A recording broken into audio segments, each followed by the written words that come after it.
Assalamualaikum warahmatullahi wabarakatuh. Selamat datang kembali saudara dalam mata kuliah penelitian tindakan kelas. Sebelumnya saudara sudah belajar mata kuliah penelitian kuantitatif dan penelitian kualitatif. Tentu sudah memahami konsep dasar dari penelitian tersebut. Paling kurang penelitian dalam bidang pendidikan dan pembelajaran. Sebelum kita masuk kepada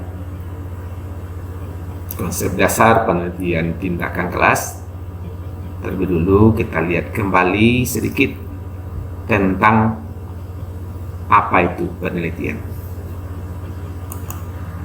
khususnya penelitian dalam bidang pembelajaran. Kalau kita simpulkan, inti dari penelitian itu adalah berupa kegiatan akademis ilmiah, yaitu bentuk penyelidikan, investigasi, pengamatan terhadap suatu proses, khususnya dalam penelitian pendidikan untuk proses pembelajaran. Apa tujuan dari kegiatan penelitian itu? Kenapa harus melakukan penelitian? Tujuannya sekurang-kurangnya adalah dengan melakukan penelitian kita akan bisa memahami, mendalami objek yang dikaji, yang diteliti tersebut. Sehingga dengan memahami objek itu kita bisa menjelaskan, oh seperti ini sistemnya, ini aturannya, begini polanya, begini rumusnya, kaidahnya yang berkaitan dengan pembelajaran yang dilaksanakan, pembelajaran yang kita teliti tersebut. Ketika kita melakukan penelitian, selalu dimulai dari suatu asumsi, karena kita tidak bisa mengkaji semuanya, harus ada dasarnya. Ketika kita akan menginjak tentang sesuatu hal, maka kita berpijak pada sesuatu hal yang sudah kita yakini. Maka dalam melakukan penelitian kita juga punya asumsi. Apa asumsinya? Yang kita yakini benar tanpa diteliti. Kita berasumsi bahwa suatu proses pembelajaran yang efektif itu mengikuti suatu sistem, suatu aturan, pola, keteraturan, rumus, atau kiat yang sudah pasti. Di asumsi kita, ada kiatnya di dalam pembelajaran sehingga berhasil. Ada caranya, ada polanya. Kalau tidak ada polanya, berarti apapun yang dilakukan akan bisa mencapai hasil. Berarti terserah saja. Tapi asumsi kita ada pola tertentu untuk bisa berhasil pendidikan itu.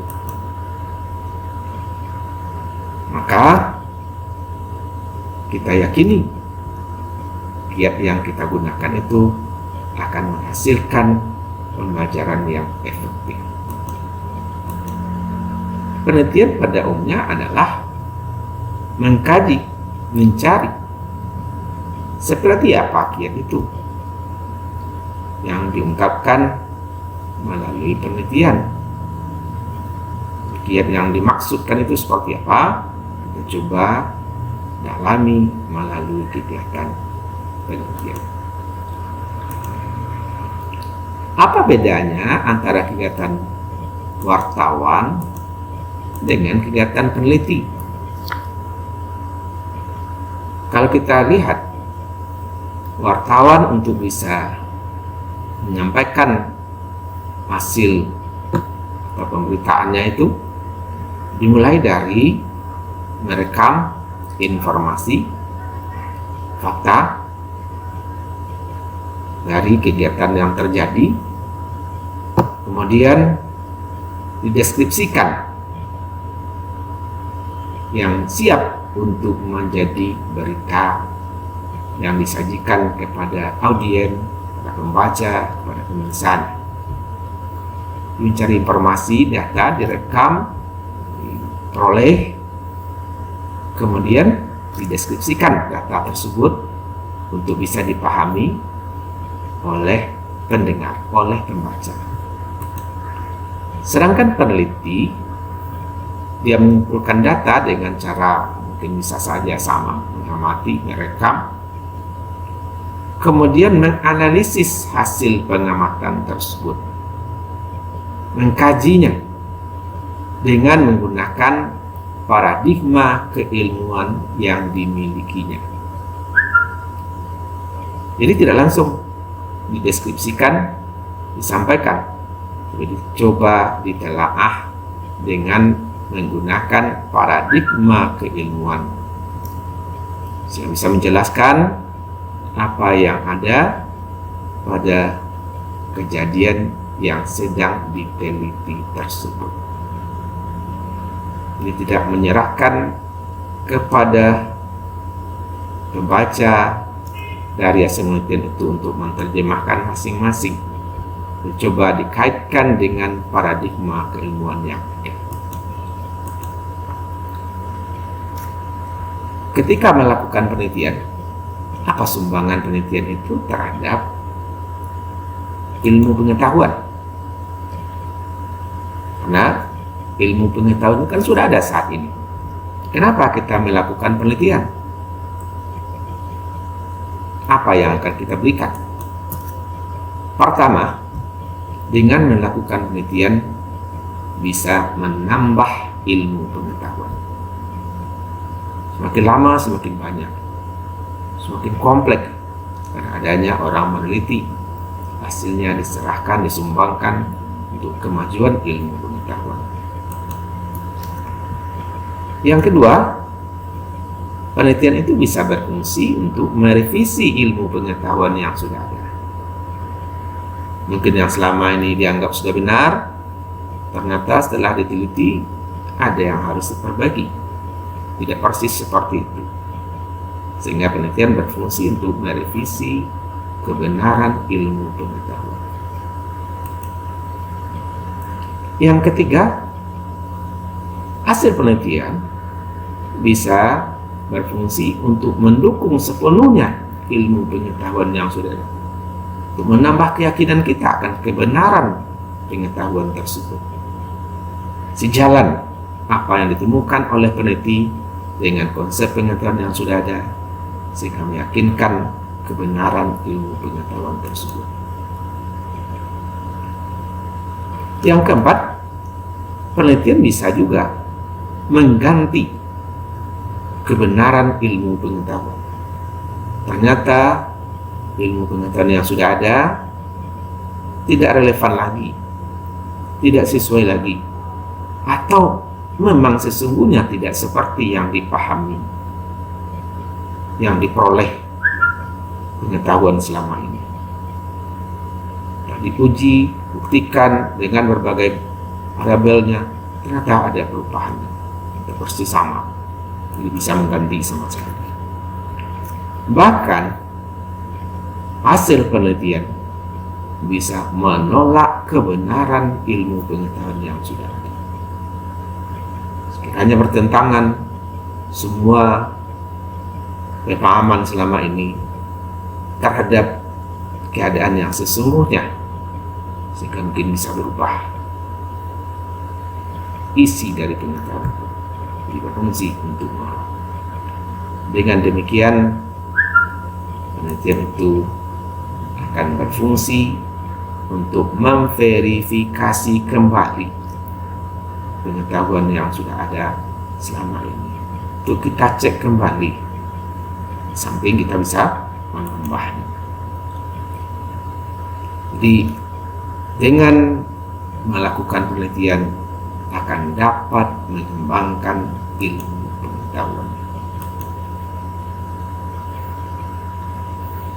Pertanyaan berikutnya, pengetahuan itu sesungguhnya apa? Apa definisi dari ilmu pengetahuan? Kalau kita lihat, makna dari pengetahuan itu adalah kumpulan informasi tentang sistem, aturan, pola, keteraturan, rumus, kaidah, formula, dan sebagainya. Itu kumpulan dari kebenaran-kebenaran yang ditemukan. Itulah ilmu pengetahuan.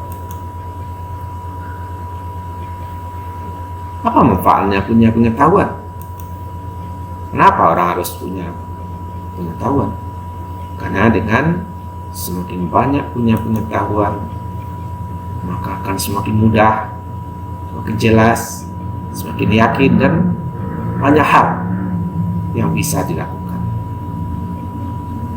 Jadi dengan pengetahuan itu orang bisa mengerjakan sesuatu menjadi lebih baik, menjadi lebih bagus.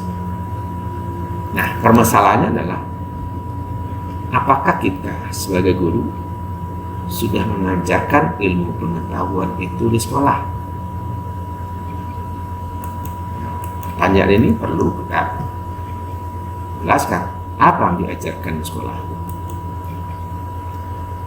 Apakah pelajaran sejarah misalnya sudah mengajarkan tentang ilmu sejarah, atau hanya baru mengajarkan tentang fakta sejarah?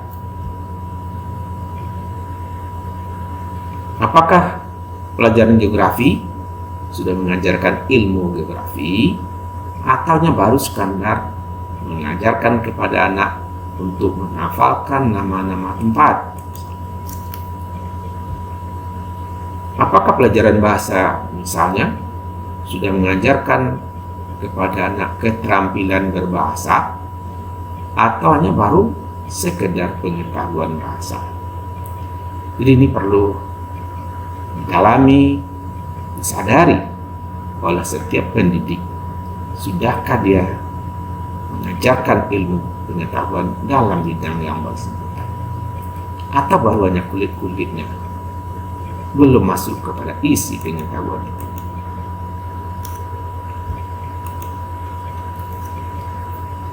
Sehubungan dengan ilmu pengetahuan itu, siapa sebenarnya yang berperan? Di antaranya ada peneliti yang berfungsi untuk menggali mekanisme pengetahuan itu, untuk mendalami, mengkaji tentang pengetahuan itu.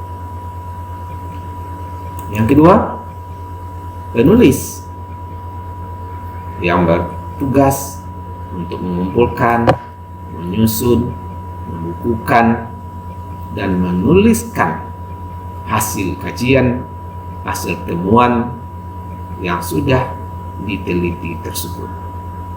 Ini ada penulisnya, supaya tidak terbuang percuma apa yang telah dilakukan oleh peneliti. Nah, apa yang dituliskan oleh penulis tentang pengetahuan tentu harus dibaca, dipelajari, diajarkan, supaya apa yang dituliskan itu bermanfaat, dipahami oleh orang lain, sehingga bisa nanti digunakan untuk keperluan manusia, yaitu diterapkan dalam bentuk teknologi. Teknolog akan bisa mengaplikasikan dalam karya teknologi, hasilkan sesuatu yang bisa bermanfaat bagi manusia dari hasil temuan yang ditulis dan dibaca, sehingga menjadi bentuk nyata penerapan ilmu pengetahuan itu.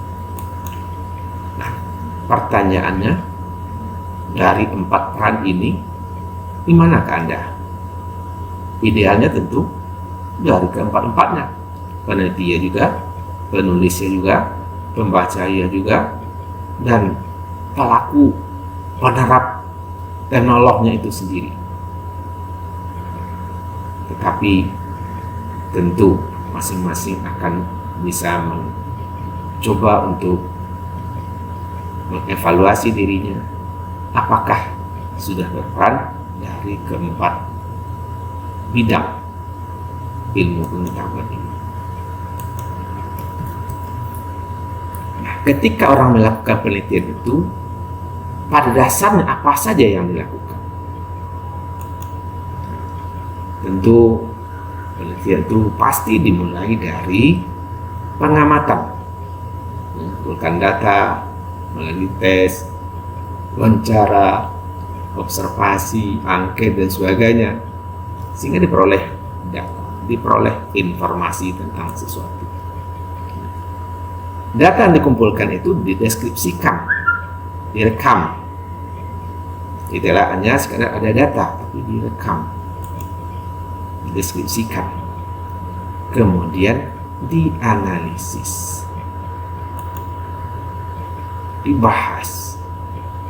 Kenapa seperti itu?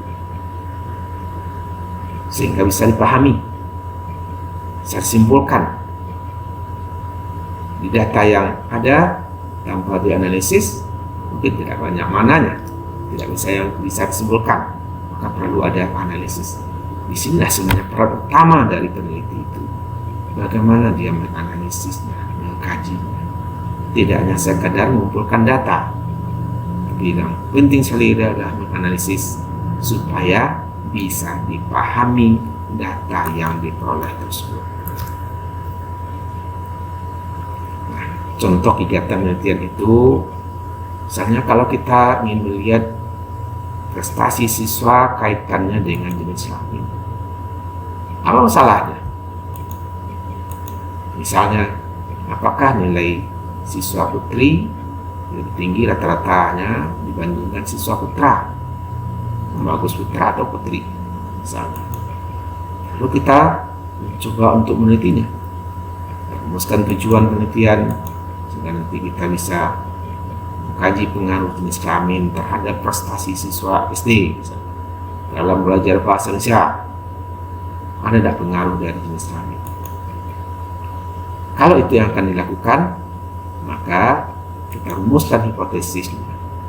Misalnya dari teori yang kita peroleh, prestasi siswi secara teori lebih tinggi daripada prestasi siswa dalam pelajaran bahasa Indonesia.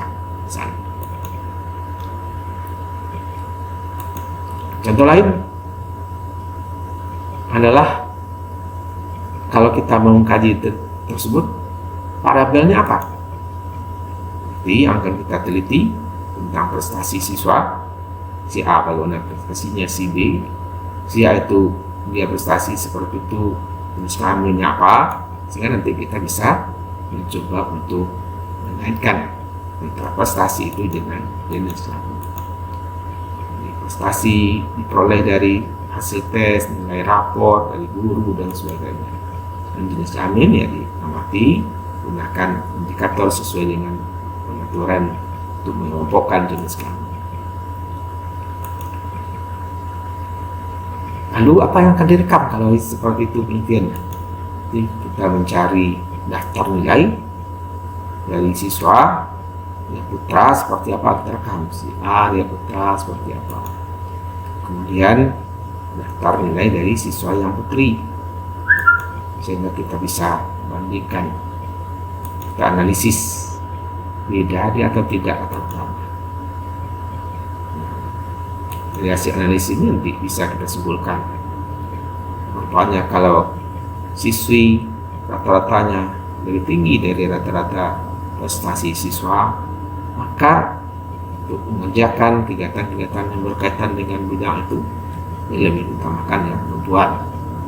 Dan kalau akan mengembangkan bakat, memilihkan jurusan di bidang itu lebih banyak perempuan, nah, memang ada kaitannya dengan jenis kelamin,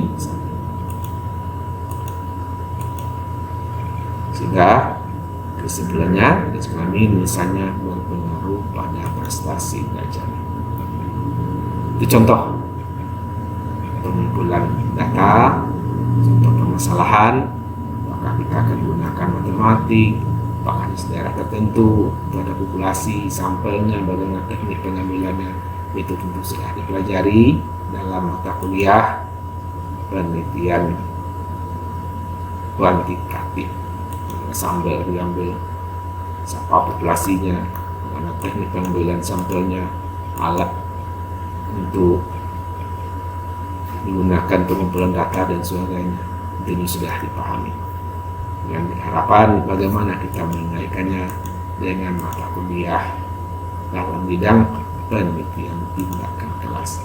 Dasar ini perlu dipahami, perlu dikaji kembali sehingga segera punya pengetahuan dasar tentang konsep penelitian. Di samping itu ada beberapa istilah yang sering digunakan dalam penelitian, tapi kadang-kadang kurang dipahami, kurang disadari. Oleh itu, saudara diminta untuk mencari beberapa pengertian maksud dari istilah yang sering digunakan di dalam penelitian. Cari apa maksudnya, apa contohnya, sehingga ketika mendengar kata itu disebutkan orang, kata itu tertulis, sudah langsung menghubungkan dengan maksud dari apa istilah yang digunakan tersebut. Demikian saja, saya harapkan semuanya dapat memahaminya untuk menjadikannya sebagai dasar dalam mengikuti mata kuliah penelitian tindakan kelas. Terima kasih. Wabillahi taufiq wal hidayah. Assalamualaikum warahmatullahi wabarakatuh.